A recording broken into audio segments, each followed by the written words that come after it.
What's going on, everybody? TheRealSherifM here, and I wanted to do a little bit of a story time about my experience with Night Motorsports. I wasn't really sure if I was going to do this video, but recent events, which I'll get to later on in the video, kind of prompted me to do this, which I don't know. I thought I would share, and what follows is just my opinion, my experience. Take it with a grain of salt as you will.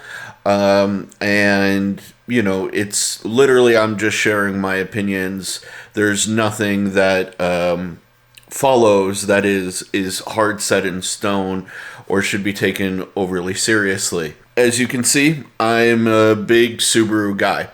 I have owned a Bug-Eye, 2 BRZs, and now a 2000 Impreza that is my project car. So I acquired my project car approximately end of May, early June. And my project car is a 2000 Impreza L 4-door with a wide body kit and, flared fenders. Looks like a 22B if you know Subaru stuff, but a 4-door version. And that really interested me because a 4-door is very rare as like a 22B setup, but also as a platform is a bit more rigid, believe it or not, than the 2-door. So a buddy of mine showed up to meet me one day, had the car, and I was like, dude, what are you doing with my car? And he, responded, well, do you want to buy it? I said, yeah. And within a few months, I was handing him the money for the car, which is incredible. The reason why this is incredible is because this is a build that I've wanted to do my whole life. For me, building a GC is kind of like the holy grail. To even explain how much more excited I was about this, I literally, when I was younger, I stole my parents' credit card and I found a version 4 JDM STI steering wheel on eBay back when like the prices weren't like super insane like they are now. And I ordered it from Japan, from like a junkyard in Japan. And I had carried it around with me since I want to say like 2003 till now. And it's in the project car, which is incredible, right? So I held on to that steering wheel all these years through like multiple states of living, different cities, different apartments, houses, you name it, different life events. That steering wheel has always been with me, waiting for the day of this project car. Since I've been out of the scene, I wanted to know who are some of the respectable shops that can do motor and transmission swaps. And Subarus are kind of like Legos, so it shouldn't really be that big of a deal. And this one shop came up into my attention by the name of Night Motorsports. They're based in the Inland Empire, outside of like Los Angeles. I don't know if they're technically Los Angeles County, but I believe they're outside of Los Angeles County. So within, I think, like the first month of me getting my project car, I said, okay, let me go around, let me take it to a few different shops, let me get estimates, let me see these shops, let me kind of assess them, right? So anyways, my buddy Joe and I proceeded to take a trip to Night Motorsports. So we're on our way to Night Motorsports in Inland Empire or thereabouts, and we had some excitement. We're going to be about 45 minutes late because my battery died. So Night Motorsports is one of the premier builders of like Subaru engines. They are a one-stop shop for doing a lot of tuning, and they were previously on my radar, but shout out to Micah Diaz for really kind of showing what they could do kind of behind the scenes. That really sold me on going to them. So we're gonna sit down with Night Motorsports. They're gonna look at the car. We're gonna come up with a comprehensive strategy of what we can do with it, and yeah, go from there. Kind of strategize for the future of old Mando here. When we get there, you know, they have a nice facility. There's no question about it. Very nice, like, interior, great, like, table or kind of like greeting area where they say hi, they take your information, you know, yada, yada, yada. And, you know, they proceeded to be very, like, kind and polite to Joe and I. They gave us a tour of their facility, and their facilities were pretty damn impressive. I mean, they had racks of Subaru motors and intake manifolds. They had a Haas, a CNC machine where they're doing their own custom heads and stuff like that. And they are working on just any range and any generation of Subaru you can imagine. At least to my immediate memory, they had at least like a few bug eyes, some blob eyes. I don't remember if I saw a Hawkeye there or not. But then they had the newest and last of the STIs there. They had a Skyline. They had an Evo, which, you know, you'll be seeing in like the video here at some point. But they had a pretty decent facility, you know, and a lot of would seem like very qualified workers and technicians. And they even had a dyno on premises, which is always a nice thing to see. It means you don't have to go around hopping from shop to shop to, you know, make sure everything is set up properly in your car. So anyways, all of this seemed really nice and genuinely impressive, if I'm honest. After this tour, they put us in the waiting room, which seemed like a long while, you know. It seemed like actually a pretty decent wait. And while we were there, we met one of their sort of like self-professed longtime customers. I don't know this guy's history with Night Motorsport, but he seemed like a cool dude. And really, like, Joe, I and him got along and started sharing stories and all of this stuff. And he seemed like my kind of car guy. In that exchange, however, the first red flag about Night Motorsports came up. And that was that he had to hound them and pursue them for communication on his project vehicle. Which was a current generation, or the last generation, whatever, STI. And I took this with a grain of salt, because you never know if the person you're talking to is reasonable or unreasonable within first kind of interactions, you know? For all we know, this was like a male Karen when it came to his car, you know, and he was just like, dudes, why aren't you calling me every day, da da da da da da. But no, like, from his perspective, he was essentially saying that, like, he had to pursue them constantly for updates about his car. So that was red flag number one. After what seemed like forever in the waiting room, we finally got to talk to their engine builder, their main dude. He seemed like a very competent guy, you know, in all of the video footage that I had seen before. But, you know, I was kind of expecting to have like a sit-down conversation with the guy. I didn't. It was literally in a hallway where the guy was just kind of like, seemed like he was in a rush, didn't seem like he really wanted to be there, but he's a mechanic, so I get it. Like, I'm not trying to make best friends with the guy, but we're talking about doing a pretty serious, like, big build on my car. Well, not like big build, but like we're still doing, we're having a conversation about spending a decent amount of money with them. So I at least kind of expected there to be like a room where we could sit down and talk. But no. We proceeded to have this conversation in the hallway, and it was pretty short. You know, I told the guy that I wasn't planning on doing more than 350 to 400 horsepower with the engine, and I was interested in their stage 1 block.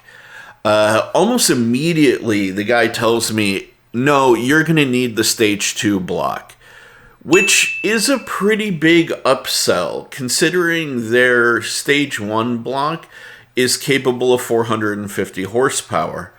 And the stage 2 block is easily double the price of the stage 1. So that was red flag number 2 for me. And we continued to have the discussion, and, you know, I explained I wanted to do an STI transmission in the car. Hearing all of this, stage 2 block built up to 350 to 400 horsepower, STI transmission dropped in plus labor, the guy quoted me $40,000. $40,000 roughly to do all of this stuff. In the moment, I definitely didn't bat an eye. I'm like, okay, if that's what the cost of things are nowadays, I have no choice to kind of accept that. I mean, this wasn't going to be my only stop, for sure. I would definitely get second, third, and fourth opinions on this matter. But, you know, the guy straight up looked me dead in the face and said $40,000 to do the type of build that you want to build. And he said, if you want to secure an STI transmission, I can get one here. You need to put $3,000 down right away. So that was red flags like, what are we on now? 3 and 4, I believe. First, the $40,000 seemed quite a bit high. So that was red flag number 3. And then him kind of saying that I needed to put $3,000 down immediately in order to secure things also seemed a little bit of a red flag, you know. So that seemed a little strange. And when I heard that, I told him, I said, listen, you know, I want to kind of evaluate things. I want to see where my financial situation is. And I told him, I said, dude, I've been waiting to do this build for a number of years. I'm not going to rush it. You know, I'm definitely not going to do this like overnight, and I'm not going to do this by the seat of my pants. After kind of telling him that and telling him that I wasn't just going to drop the money down right then and there, the conversation essentially kind of ended. And, you know, there's no discussion of contracts. There was no discussion of like an itemized list of things or any of that stuff. And there was no discussion of like, okay, once we do acquire the transmission, what are the final costs going to be? Which, again, seemed like odd to me. So we collected my car and we left. So I believe this puts us around like the first week of June, if I'm not mistaken. And, you know, I said to them, like, okay, listen, you know, or I said to myself, like, okay, listen, if you're going to do this, you know, let's get a contract, let's get an itemized list, let's get a full breakdown of what's going to be done with the transmission. And, you know, like when you go to a dealership, I'm especially going to want to see that. If I can get that for like a few $100s over at the Subaru dealership, then I'm going to want that when I'm dealing with you doing serious work to my beloved vehicle. So I proceeded to call them, call Night Motorsports, and nobody answered. And then I called them again, a little while later, like a day or two later, because I'm not an annoying customer. I'm not going to like spam your phone with phone calls. Like, it's just not who I am. I never chase people down to do stuff for me. I think that's very desperate, and I am definitely not a desperate person. So I proceeded to call them and waited a couple of days, and I called them and they said, oh, we're getting back from, I think it was like Subi Fest in the Midwest. They're unloading vehicles. They're doing all this and that. So let's, they'll give you a call when all is said and done. And days went by and I didn't hear back from them. So I called them again, and I said, this time again, I didn't get anybody on the phone. I left a message. I said, listen, guys, like, I'm trying to potentially work with you. You guys are asking me to spend this much money with you guys. Can I get a contract? Can I get an itemized list of the parts and, what's going to be done to the vehicle? Can I get anything from you guys? Nothing. And then finally, and I can show you here in my phone records, the last time I called them was June 8th. I don't know if you'll be able to see that. Right there on the bottom. June 8th at 9:22 a.m. And again, I didn't get a message, or I didn't get a response from anybody. Nobody answered the phone. And I just said, listen, like, I'm sorry, like, I'm trying to potentially work with you guys. Been trying to get somebody on the phone to discuss this with me. And nobody's coming through. So I don't know what to do anymore, but that's it. Like, kind of thank you for your time. So I wrote them off, it's like, okay, no big deal. What ended up really like rubbing me the wrong way, and this is like kind of the takeaway, was that red flag number one from this guy in the shop essentially came true. Night Motorsports never called me back. Never called me back. Right now I'm doing this video and it is November 9th. And the last phone call, as I showed you right there, was June. And I hadn't heard back from them until yesterday. And look at this. They spammed my phone.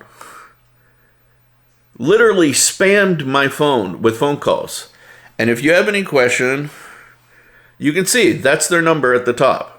But they spammed my phone with phone call after phone call after phone call. So let's count it.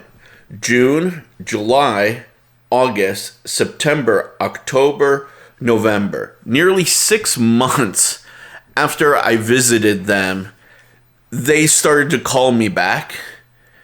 No, not acceptable. Not acceptable to me whatsoever.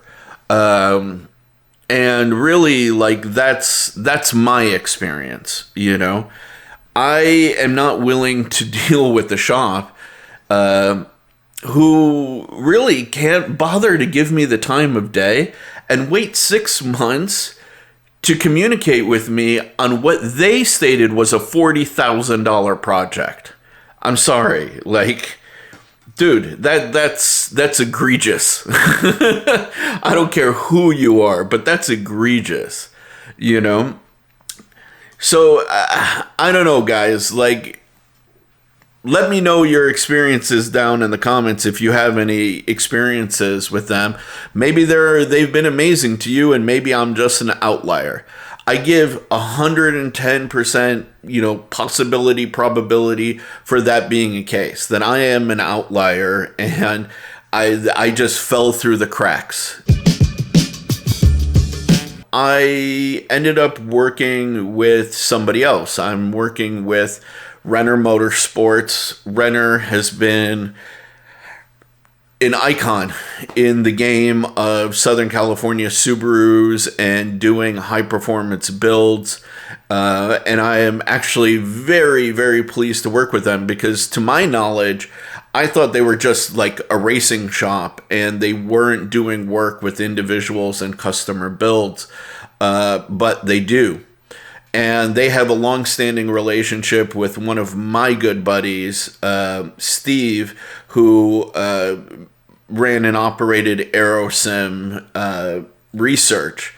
So that just brings it full family circle, as far as I'm concerned. So I'm beyond excited to be working with Renner, but man, like, the prices quoted are very different. Let me tell you that. But also just the level of communication and the level of sort of understanding that we have on the goals of my vehicle and what I'm planning to do with them and use it for. It's been absolutely wonderful. So take what I said is just my experience, this little bit of story time. I am not trying to defame anybody. I'm not trying to slander anybody. I'm just saying 6 months of zero communication and then blowing up my phone on a $40,000 project. Not what I expected by any means, and unwelcomed.